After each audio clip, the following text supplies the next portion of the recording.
Sobrang laki. They are huge. Sobrang laki. At ang mga features nito, kakaiba na. At syempre may pinoproblema natin dahil open air usually yung mga jeepney, di ba? Correct. Ako. Mainit. Hindi lang mainit. Ang baho-baho pa ngayon. Especially yung mga smog sa kalsada ng Correct, but not this jeepney. Kaya Not samahan niyo this. kami dito sa loob. Kakausapin natin ang inventor ng jeepney na ito. Pansin nyo ba? Automatic po ang doors, ha? Hindi namin ginalaw. Nag-open siya mag-isa. Social siya. May aircon. I love it. Mas social pa siya kaysa sa taas. Alright, Okay. welcome. Hello po at good morning. Siya po ang inventor ng napakagandang jeep nito. Walang iba kundi si Mr. Orlando Marquez. Good morning. Sir, ano po ba naging inspirasyon nyo para ma-invento nyo itong ganitong style ng jeepney? Unang-una, ang pambansang panlupang sasakyan ng Pilipinas, kailangan naman natin may sunod natin sa modernized na sasakyan. True, para true. bigyan ng convenience ang ating mga kababayan commuters. Oo, Level na to. Bukod sa aircon po, ito ang lamig ng aircon ha. Ano pa ang features ng jeepney nyo po? O may tawag ba itong jeepney nyo? May ibang pangalan ba? Ito yung tinawagan ng IPO sa Intellectual Property Office ng BTI. Ito yung air-conditioned jumbo jeepney.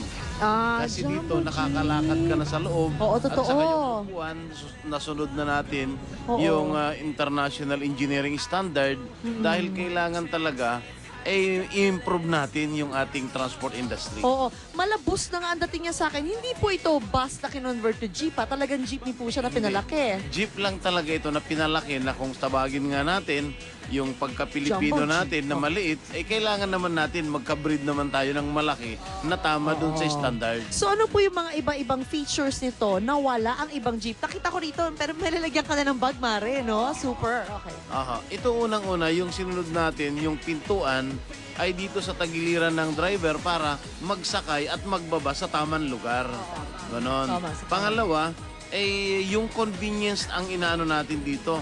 Yung air condition, yung convenience, at saka yung space natin. Dahil ang kailangan natin dito, yung mass transport system natin, ma-improve natin sa Pilipinas.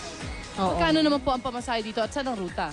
Napakagandang tanong, ma'am, dahil ang minimum namin dito ay 10 pesos lamang po. 10 pesos, pero yung normal, di ba, it's like 7 pesos. So, kahit 3 pesos lang ang dagdag, pero okay na yun. Oho, kasi Convenient. unang-una meron tayong regulated, dahil regulated kasi ang pamasahe, kailangan sundin natin yung batas. Saan ang ruta po para makasakay naman yung mga kapuso natin dyan? Dito ang ruta nito ay dyan sa Buendia hanggang doon sa may Kalayaan Avenue sa the port. At saka meron din tayong mga biyahe na pumupunta ng Cavite hanggang sa Mall of Asia. At mayroon na sa iba-ibang lugar tayo yung nagdala ng mga jeepney sa Papua New Guinea. Uy, Papua New Guinea? Opo. Iba-ibang bansa, meron na, bale. Bali, 7 countries na po yung nabigyan natin na awa ng Diyos naman, tinatangkilik naman nila yung ating gawa. Aba, congratulations po sa inyo at maraming salamat po. Next level na syempre yung ating mga kapuso dyan na nagko-commute. Malay mo, Mare, di ba, in a year or two, baka double-decker na jeep natin, ha? Hindi ho. Mga Orlando, ha? Yung bagong ilalabas natin, ma'am, ngayon, ay ang makina ay LPG na. At saka reclining set na ito. So yung mga sasakay dito, baka makatulog ba wala na sa lumampas sa ruta.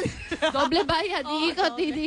Ayan ako, maraming salamat po sa inyo, Mang Orlando, for being here. Congratulations. Maraming salamat, ma'am, at sana yung ating mga kababayan tangkilikin ang sarili nating industry. Tama. Dapat lang naman talaga. Yan, salamat po. Saan po biyahe natin ngayon? Sa Fort pasahero? na tayo? Or ano? O, fourth na tayo. Diretso na Oo. natin. Diretso gimmick na Tara. to. Joke. Okay. Alright. Alright, ngayon naman, babalik tayo sama tayo. Tito Lar and Luan.